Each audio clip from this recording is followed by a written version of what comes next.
नमस्कार दोस्तों, मैं राजकुमार मौर्य। उत्तर प्रदेश में 2027 के विधानसभा चुनाव के लिए समाजवादी पार्टी ने अपनी तैयारी तेज कर दी है।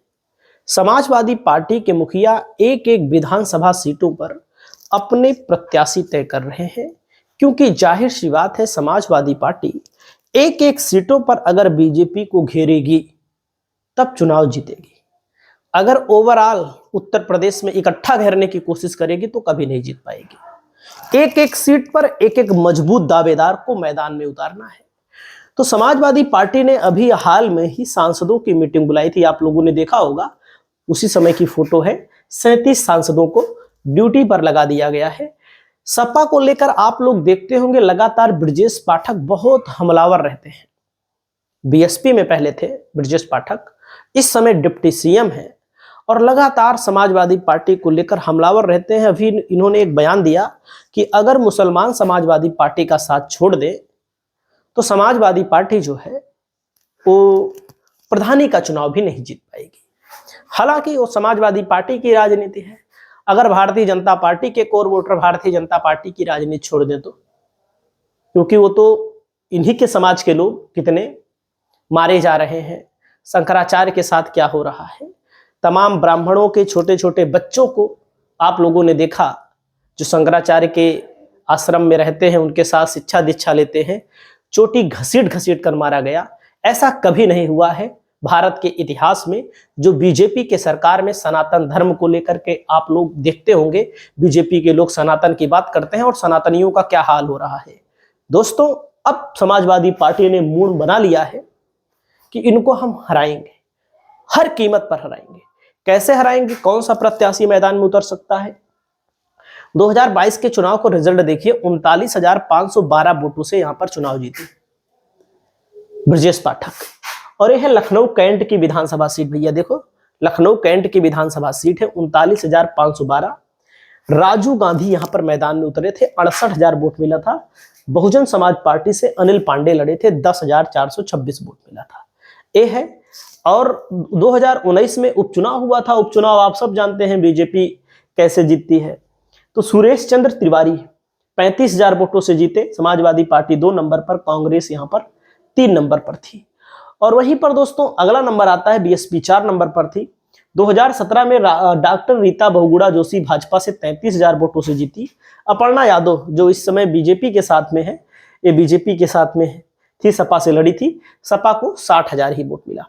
2012 में देखेंगे तो यहां पर कांग्रेस से रीता बहुगुणा जोशी चुनाव जीत चुकी है और यहां पर बसपा 4 नंबर पर थी, सपा 4 नंबर पर थी और बसपा 3 नंबर पर और सुरेश चंद्र तिवारी दूसरे नंबर पर, यानी कि कांग्रेस यहां पर चुनाव जीती रही है।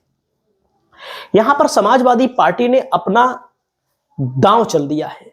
समाजवादी पार्टी ने विनय शंकर तिवारी, जो कि पूर्व के विधायक हैं चिल्लूपार विधानसभा क्षेत्र के, जो कि गोरखपुर जिले की सीट है, तेज नारायण उर्फ पवन पांडे, पूर्व मंत्री उत्तर प्रदेश सरकार को महानगर लखनऊ कैंट विधानसभा में संगठनात्मक ढांचे को मजबूत करने के लिए एसआईआर के तहत 6, 7 व 8 का कार्य पूरा कराने के लिए यहां पर काम शुरू कर दिया है। मतलब इनको लगा दिया गया है, इनको लगा करके कहा गया है कि जाइए मैदान में उतरिए। मैदान में उतरने का मतलब है कि संकेत है कि लखनऊ जो कैंट की विधानसभा सीट है दोस्तों, यहां पर सर्वाधिक ब्राह्मण आबादी बताई जाती है, 1,40,000 के करीब। हालांकि मैं आप सभी साथियों को बता दूं एक चीज कि जो आबादी अनुमानित बताई जाती है, इस अनुमानित आबादी में इतनी संख्या नहीं है। भले आप बोले, हम किसी के विरोध में नहीं बोल रहे हैं। 1,40,000 ब्राह्मण का मतलब है दोस्तों, एक विधानसभा में 3 लाख के लगभग मतदाता अब बचे हैं। पहले 3.5 लाख के मतदाता थे। अगर 3 लाख के मतदाता हैं, 1.5 लाख केवल 1,40,000 ब्राह्मण है, जिसका मतलब है कि हर दूसरे आदमी से, मतलब 2 में 1 ब्राह्मण आबादी। इसका मतलब ये आंकड़ा सीधा सीधा फर्जी है। लेकिन हाँ, ज्यादा आंकड़ा हो सकता है, 60,000 हो सकता है, 70,000 हो सकता है। अगर यहाँ पर 1,40,000 ब्राह्मण हैं वाकई में और 50,000 सिंधी हैं, 25,000 वैश्य हैं, तो आप सब समझ सकते हैं कि यहाँ तो समाजवादी पार्टी को 1 लाख से हारना चाहिए, 1.5 लाख से हारना चाहिए। सही है कि नहीं? तो यहाँ पर जो एक्चुअल आबादी है, आबादी को लेकर मैं आपको बता दूं, समाजवादी पार्टी का भी यहाँ पर कोर वोटर है, मुस्लिम भी ठीक ठाक की आबादी में है, लेकिन इसी के भरोसे, क्योंकि कुल सर्च करोगे कहीं 70,000 बताया जाता है, कहीं 80,000 बताया जाता है, हमारी खुद की विधानसभा में बताया जाता है कि 80,000 है, 70,000 है। अरे यार 80-70,000, एक एक गांव में जब देखता हूं, एक एक गांव को देखता हूं तो एक आध गांव में एक घर है, दो घर है, तीन घर है, इससे ज्यादा नहीं है। तो आप समझिएगा कि लगभग यहां पर होंगे 60-70,000 ब्राह्मण आबादी होगी, मुस्लिम भी लगभग 40,000 से ज्यादा ही होंगे, और यादव भी हैं यहाँ पर। तो इस आबादी के भरोसे बीजेपी चुनाव जीतती है। और यहाँ पर अब विनय शंकर तिवारी लगाया गया है। विनय शंकर तिवारी को समाजवादी पार्टी चिल्लू पार से लड़ा सकती है। पवन पांडे अयोध्या की सीट के प्रबल दावेदार हैं, तो पवन पांडे को यहाँ पर प्रभारी बनाया गया है, और पवन पांडे समाजवादी पार्टी के बड़े नेताओं में गिने जाते हैं। तो आपको क्या लगता है, पवन पांडे को समाजवादी पार्टी यहां पर उतारेगी? आप लोग कमेंट करके बताइएगा। नमस्कार।